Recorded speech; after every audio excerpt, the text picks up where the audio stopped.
yadda aka tashi cikin alhini a gidan Abba Kabir Yusuf Abba gida sakamakon rasa ɗaya daga cikin hadimansa ko kuma a ce bodyguard ɗinsa a ɓangaren security wanda ya rasu ta sanadiyyar accident hanyar Bichi.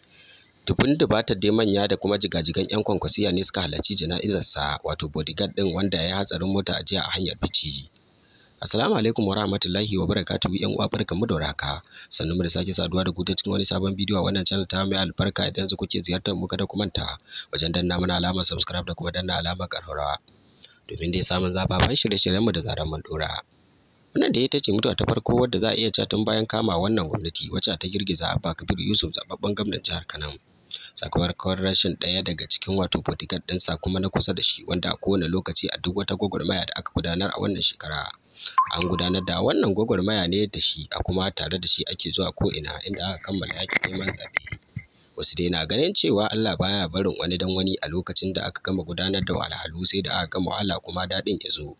Sannan kuma Allah subhanahu wa ta'ala ya kira wannan bawa nasa ɗaya daga cikin bodyguard ɗin na Abba Kabir Yusuf.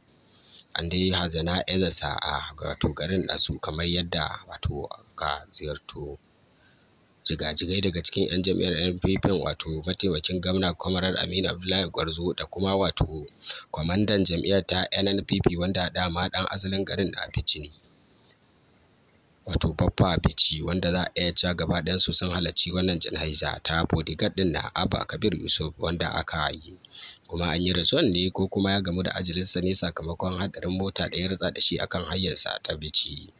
Muna addu'ar Allah ya ji kansa ya kuma kyautata makwantarsa ya kuma ba wa iyalansa hakurin jurewa.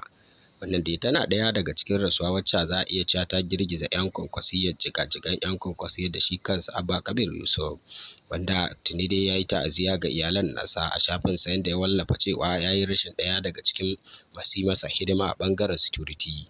Kuma ana addu'ar Allah ya ji kansa ya sa a ce makoma.